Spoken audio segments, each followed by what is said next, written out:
सामाजिक कार्यकर्त्या अंजली दमानिया यांना बीड पोलिसांची नोटीस। आरोपींच्या हत्येबाबत असलेल्या मेसेजचे पुरावे देण्याच्या सूचना। 3 फरार आरोपींची हत्या झाल्याचा दमानियांचा दावा होता। बीड प्रकरणातील फरार आरोपींची संपत्ती जप्त करण्याची प्रक्रिया तातडीने सुरू करा। तसंच बंदुकीसोबत ज्यांचे फोटो आहेत त्यांचे परवाने रद्द करा।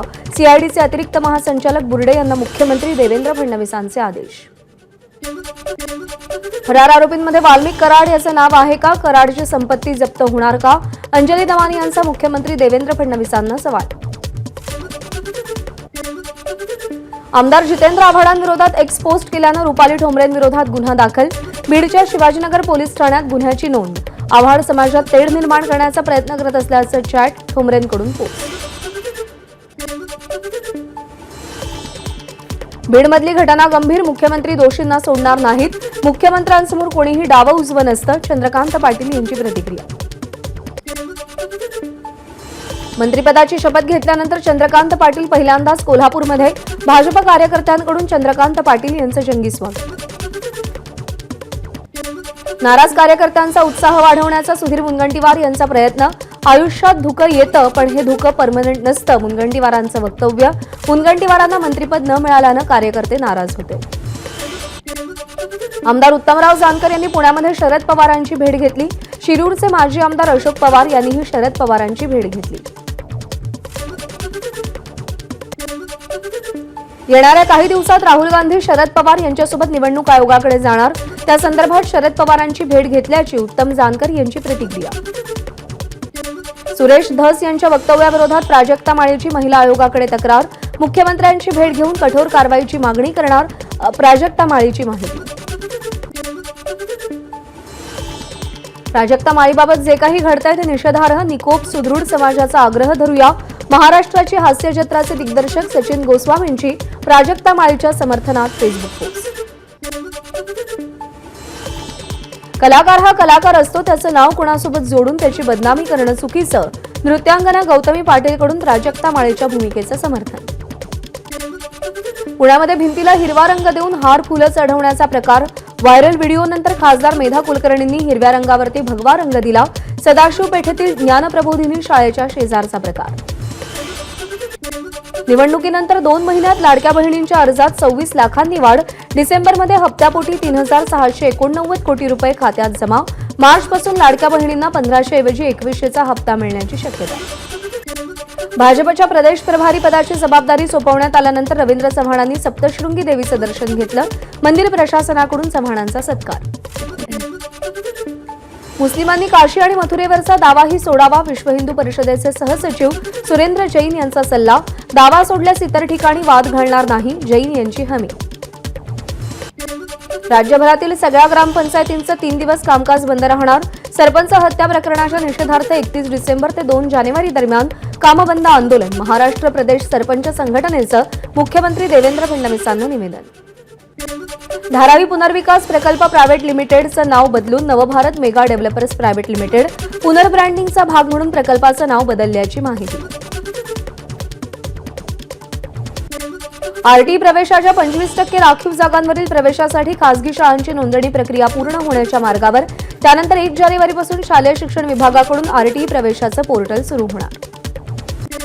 राज्यातल्या बस आगारांना कलर कोड, आगारांची वेगळी ओळख तयार करण्यासाठी त्यांना विशिष्ट रंग दिला जाणार। परिवहन मंत्री प्रताप सरनाईक यांची घोषणा। विविध कामांसाठी आज मध्य रेल्वेवर मेगा ब्लॉक। सीएसएमटी ते विद्याविहार दरम्यान अप आणि डाऊन धीम्या मार्गावर ब्लॉक घेतला जाईल। आज हार्बर मार्गावरील पनवेल आणि वाशी स्थानकादरम्यान ब्लॉक, त्यामुळे सीएसएमटीकडे जाणाऱ्या अप हार्बर मार्गावरची सेवा, पनवेल बेलापूरकडे जाणाऱ्या डाऊन हार्बर मार्गावरची सेवा रद्द।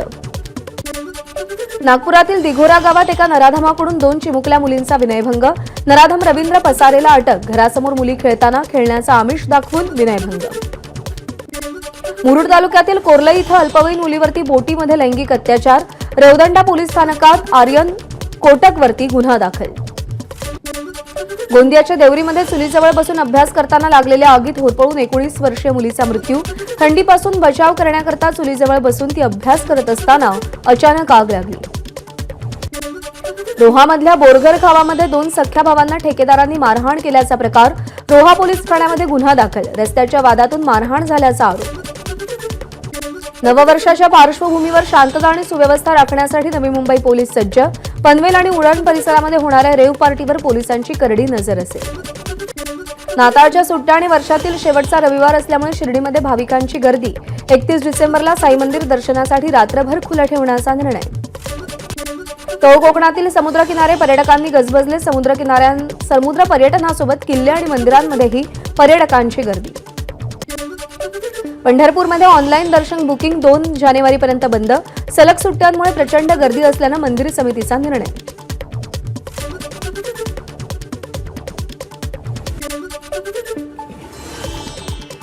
आळंदीमध्ये इंद्रायणी नदी पुन्हा भेसाळली. नदीमध्ये रसायनयुक्त आणि मैलामिश्रित पाणी सोडलं जात असल्यानं नदी प्रदूषणाच्या विळख्यात. भंडारा जिल्हा सामान्य रुग्णालयात रुग्णांचा अंगावर अक्षरशः 8 ते 10 उंदरांचा धुमाकूळ. तसंच डब्यातील पिशव्यांमध्ये खाद्यपदार्थांचा फडशा पाडतानाचा व्हिडिओ देखील व्हायरल. बार्शी अभयारण्यातील ढेंबरेवाडी परिसरात वाघाची दहशत. याच वाघाला पकडण्यासाठी लावलेल्या ट्रॅप कॅमेरामध्ये बिबट्या आढळला. छत्रपती संभाजीनगरच्या सोयगाव तालुक्यातील 3 मंडळात अवकाळी पाऊस. गहू तूर पिकाला पावसाचा फटका बसण्याची शक्यता. अवकाळी पावसानं नाशिक जिल्ह्याला झोडपलं. पावसामुळे जिल्ह्यातील 172 हेक्टरवरच्या पिकांचं नुकसान. दिंडोरीतील 76 हेक्टर तर नाशिक तालुक्यातील 20 हेक्टरवरच्या द्राक्ष बागांना पावसाचा फटका. नाशिक जिल्ह्यातील पूर्व भागात कांदा पिकावर करपा रोगाचा प्रादुर्भाव.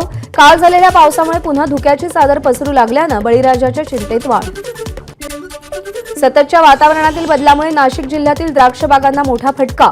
अवकाळी पावसामुळे द्राक्ष उत्पादक शेतकऱ्यांच्या हातातोंडाशी आलेला घास हिरावला जाण्याचा अंदाज. नाशिकच्या पूर्व भागातील नांदगावसह कसमादे परिसरात उन्हाळी कांदा लागवडीची लगबग सुरू. अवकाळी पावसामुळे कांदा लागवड करण्यात अडचण येत होती. मात्र वातावरण निवळताच उन्हाळी कांदा लागवडीला वेग. भाजीपाल्याला कवडीमोल भाव मिळत असल्यानं शेतकरी संतापले. छत्रपती संभाजीनगरच्या पाचोड बाजारात शेतकऱ्यांनी भाजीपाला फेकून दिला. दोडामार्गमधील तिलारी संवर्धन क्षेत्रामध्ये जाण्यास आजपासून 1 जानेवारीपर्यंत बंदी. वनक्षेत्रात विनापरवाना प्रवेश करून चूल मांडून जेवण करणं, मद्यपान करणं, गोंधळ घालणं हे प्रकार रोखण्यासाठी निर्णय. सांगलीत राधेय सेवा फाउंडेशनच्या वतीनं मॅरेथॉनचं आयोजन. या मॅरेथॉनमध्ये देशभरातून 3000हून अधिक स्पर्धक सहभागी. भंडाऱ्यामध्ये परीक्षा केंद्रावर मोबाईलचा वापर करून मार्क्स कॉपी करणाऱ्या 22 जणांवर कारवाई.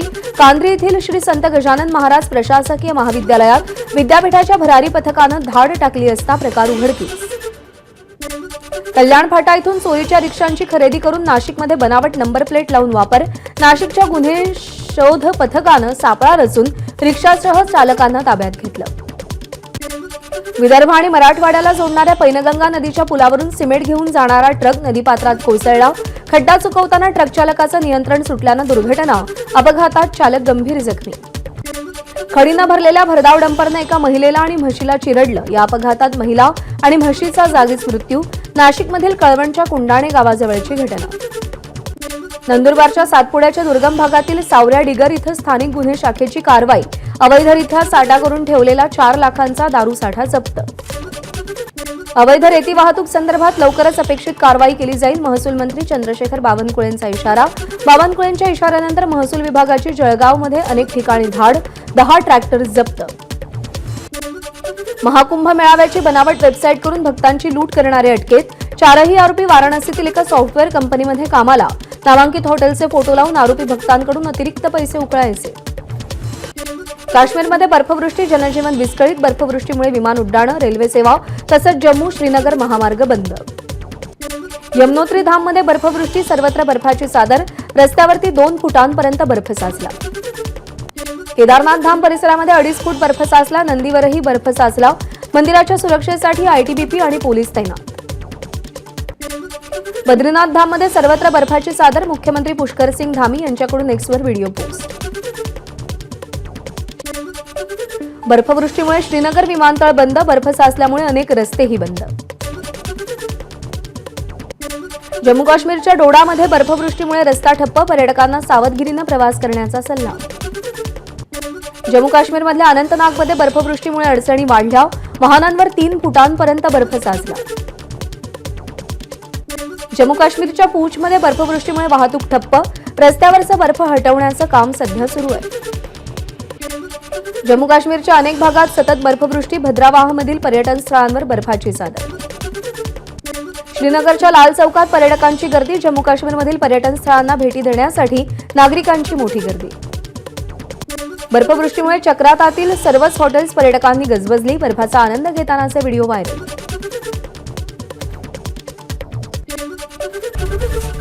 एबीपी माझा, उघडा डोळे बघा नीट.